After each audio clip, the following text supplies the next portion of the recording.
minta temannya untuk berdoa. Mulai berdoa.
Siapa lagi? Nurdin.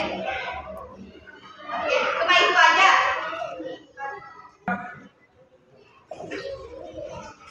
Oke, hari ini kakak harap kalian bisa mengikuti pelajaran yang kakak ajarkan dengan baik dan sesama ya.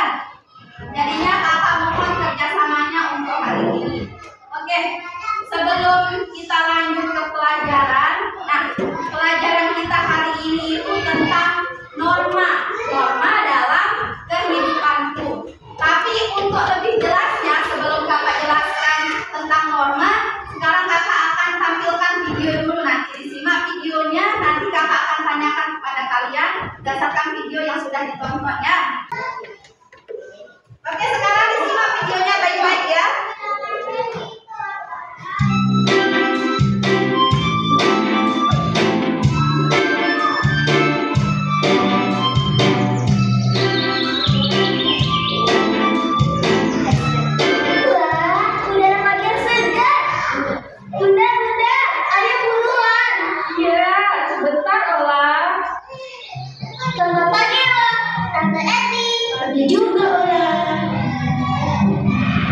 Pagi Ola. Pagi Om Andri. Hello, maaf ya, Papa mendadak harus meeting di kantor nih, gak bisa ngantar kamu ke sekolah hari ini. Kamu pergi sama Mama dulu ya. Gak apa-apa, Pak. Aku juga berangkat sama Ola dan Tante Nova kok. Oke, kalau gitu Papa berangkat dulu ya. Dah, ketemuin apa? Dadah. Oh, selamat pagi Om Ola. Oh, pagi Ola. Pagi Pak Edi. Halo Edo. Mau ke sekolah ya? Ya iyalah.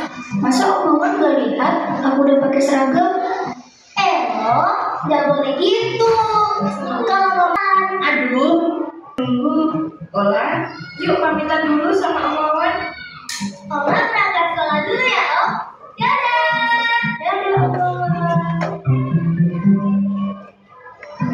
Bunda, kenapa aku mesti digandeng? Kan aku udah bukan anak kecil lagi. Begini Ola, saat berjalan kaki, anak seumuran Ola wajib berdampingan dengan orang dewasa. Dengan begitu, Oke, dari video yang sudah kakak tayangkan tadi, kira-kira apa yang adik-adik dapatkan dari video tersebut? Coba Iqbal, apa yang didapatkan dari video itu? Oke, kalau ada orang yang berkunjung ke rumah kita harus memberi salam. Coba anak, apa yang didapat dari video yang sudah kakak tayangkan tadi? Jika kita Oke, benar. Kalau kita menyeberang, terutama di depan sekolah, kan di depan sekolah itu rame ya, anak-anak atau banyak kendaraan yang lalu lalang gitu. Nah, di sana sudah disediain namanya zebra cross khusus untuk tempat penyeberangan. Oke, berdasarkan video yang tadi yang udah kalian simak, benar kata Iqmal sama anak Anur Hasanah tadi bahwa di video tersebut berisi tentang yang pertama, kalau ada orang tua yang datang atau yang berkunjung ke rumah kita, tentu kita harus menjawab atau memberi salam. Oke, nah juga kalau kita menyeberang di jalan, kita harus memperhatikan tempat penyeberangan. Oke, nah sesuai materi kita pada pagi hari ini yaitu tentang norma dalam kehidupan. Sebelum kita masuk materi, sekarang kakak mau tanya, coba kira-kira apa yang akan terjadi jika tidak ada aturan di dalam kehidupan kita? Apa kira-kira yang akan terjadi? Oke, bisa coba. Banyak kecelakaan dan pencurian. Oke, banyak kecelakaan, banyak pencurian. Ada yang tahu juga kalau kira-kira kalau tidak ada aturan di dalam kehidupan masyarakat kita, kira-kira apa yang akan terjadi? Coba Aska tahu? Oke, yang lebih jelas sekarang kakak jelasin ya apa itu norma, macam-macam norma dan sebagainya. Oke, nah sebelum kita lanjut ke materi, di sini kakak akan jelaskan tujuan pembelajaran kita pada pagi hari ini. Yang pertama itu peserta didik dapat mengetahui apa itu norma. Yang kedua, peserta didik dapat mengetahui atau dapat menyebutkan macam-macam norma yang berlaku di dalam masyarakat. Nah, yang ketiga, peserta didik dapat menerapkan contoh perilaku norma dalam kehidupan sehari-hari. Oke. Nah, bisa dilihat di sini pengertian norma. Norma itu adalah kaidah atau aturan yang berlaku di masyarakat yang dimana nantinya norma ini yang akan mengatur kehidupan manusia di dalam masyarakat, sehingga nantinya norma ini juga akan mempengaruhi tingkah laku manusia pada masyarakat. Nah, maksudnya di sini norma itu adalah aturan yang berlaku di setiap masyarakat. Nantinya norma ini yang akan mengatur, yang menjadi pedoman atau pegangan dalam bermasyarakat. Oke. Nah, yang kedua itu ada tujuan norma.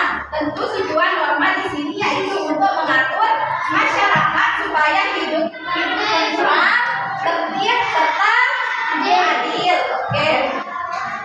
Selanjutnya, nah di Indonesia juga dikenal ada 4 jenis norma yang berlaku di dalam masyarakat. Oke, yang pertama ada norma agama, yang kedua ada norma kesusilaan, yang ketiga ada norma kesopanan, dan yang terakhir norma hukum. Oke, kita masuk ke penjelasan pertama tentang norma agama. Oke, norma agama tentu ada di sini tidak asing tentang norma agama. Norma agama adalah norma atau aturan yang mengatur hubungan manusia dengan Tuhan. Artinya, norma agama ini adalah norma yang bersumber dari Tuhan yang Maha Esa. Nah, setiap norma yang berlaku di dalam masyarakat itu akan ada sanksi. Sanksi ini dimaksudkan jika norma tersebut dilanggar, maka manusia yang atau masyarakat yang melanggar tentu akan mendapatkan imbalan atau sanksi dari pelanggaran yang sudah mereka lakukan. Oke, nah sanksi dari norma agama itu sendiri yaitu orang yang akan melanggar adanya norma agama itu akan mendapatkan dosa, atau orang yang melanggar norma agama tersebut dianggap berdosa. Oke, contoh dari norma agama. Coba kira-kira udah nggak ditemuin contoh dari norma agama dalam kehidupan sehari-harinya? Oke, sholat terus ngaji. Coba angkat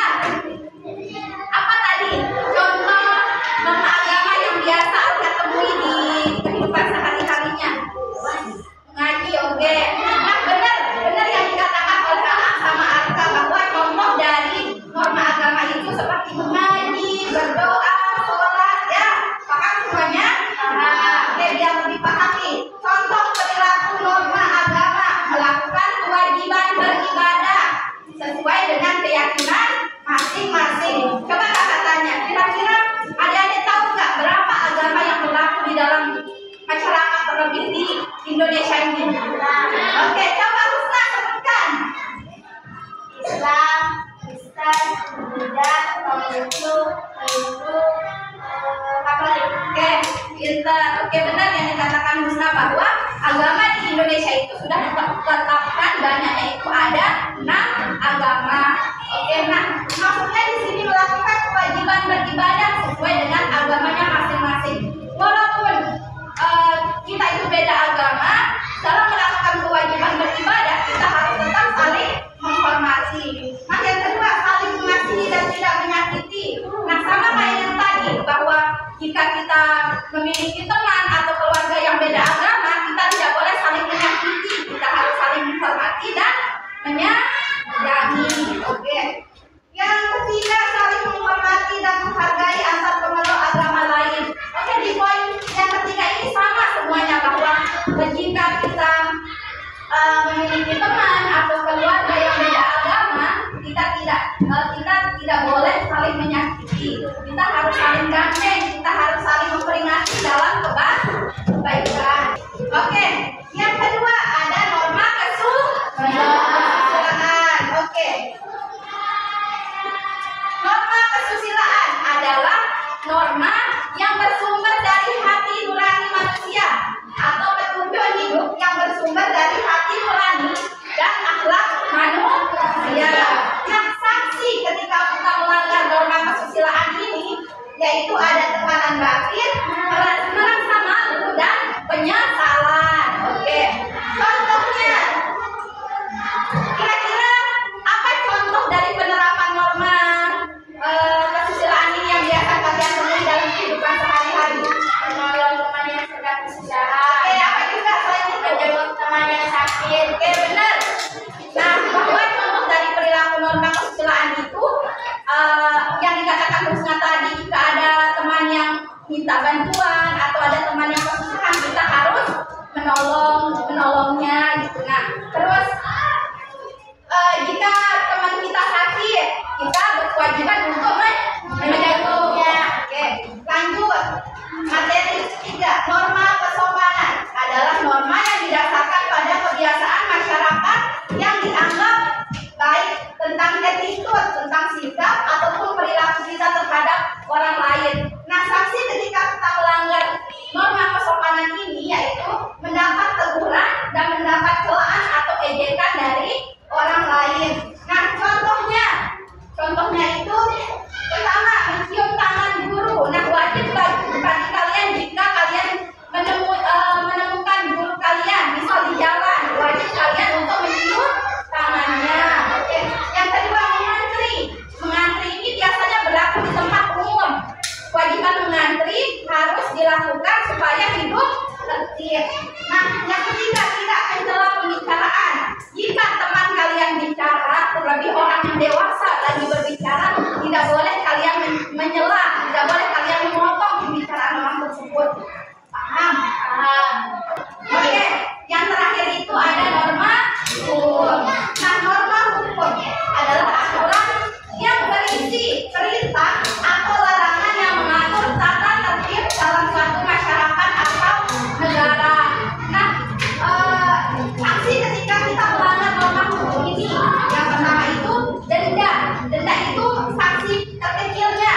Nah, sanksi terbesar dari pelanggaran norma hukum ini yaitu penjara.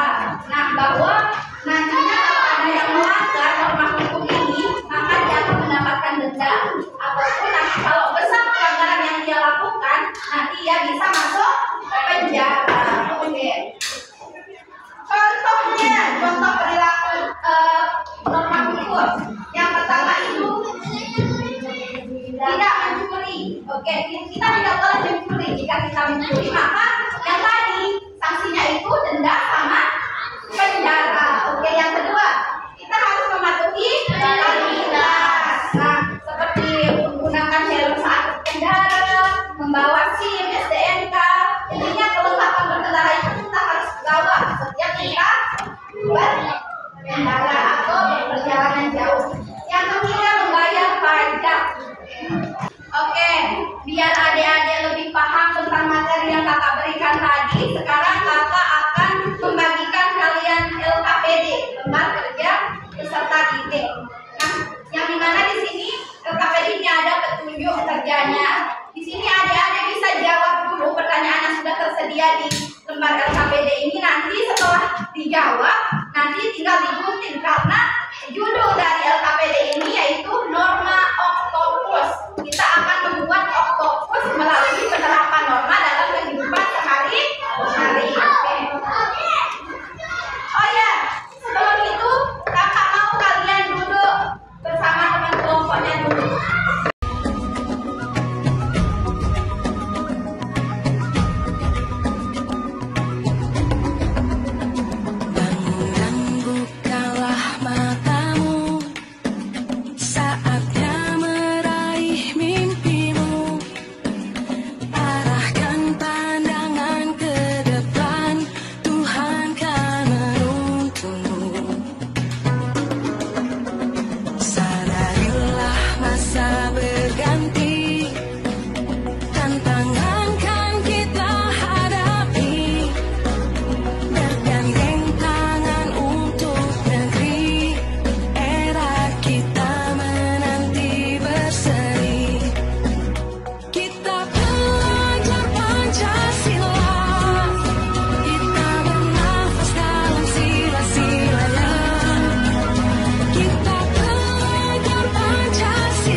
Dari kelompoknya. Oke, ayo Rashid maju perwakilan sama Naufal.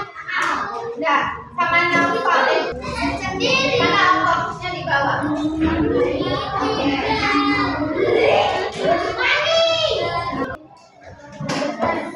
Nah, lihat ini hasil kerja kelompoknya Rashid.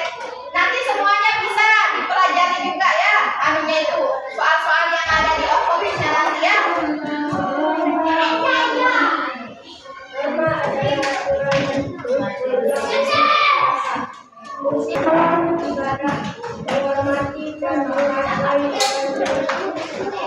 Nah, jadinya soal yang pertama itu apa itu norma? Coba baca narasi, apa itu norma? Norma adalah aturan yang berlaku di masyarakat. Oke.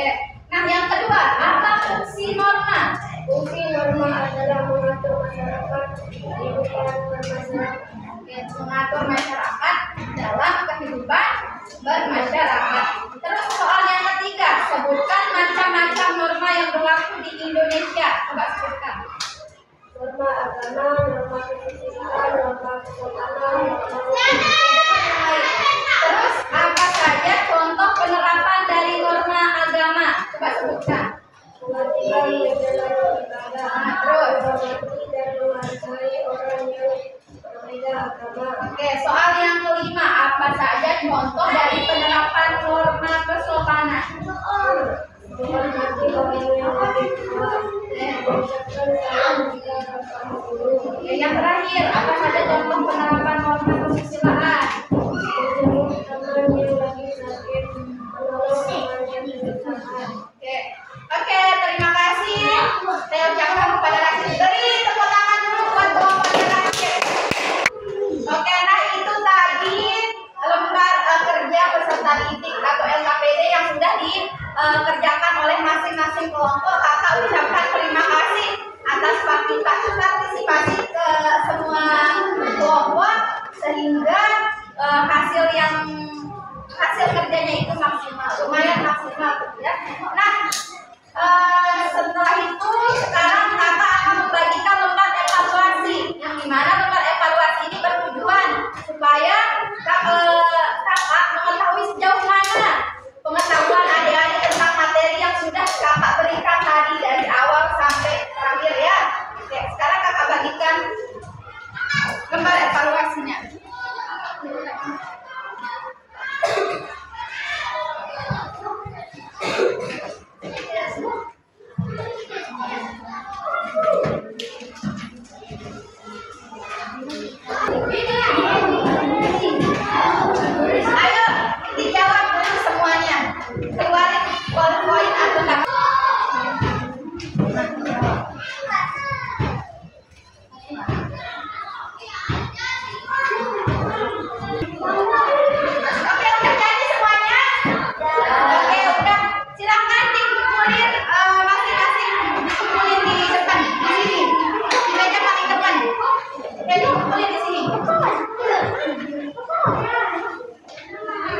Oke, udah ini. Nah, oke. Kakak simpulkan ya pelajaran kita pada pagi hari ini sebelum kita berdoa. Oke, jadi kesimpulan materi pembelajaran pada pagi hari ini yaitu tentang norma dalam kehidupanku. Nah, norma itu sangat penting sebagai pedoman atau pegangan dalam kehidupan sehari-hari. Nah, norma itu yang akan dijadikan tolak ukur dalam berperilaku ataupun bertindak maupun bertingkah laku di dalam kehidupan masyarakat. Nah, tadi kan udah jelaskan tentang macam-macam norma, contoh-contoh norma dan sebagainya. Semoga apa yang kita pelajari hari ini dapat bermanfaat bagi adik-adik, utamanya ya. Semoga adik-adik di sini paham tentang materi yang sudah kakak berikan. Oke, sekarang silahkan siapkan bukunya, masukkan bukunya ke dalam tas masing-masing. Yang mulai berdoa.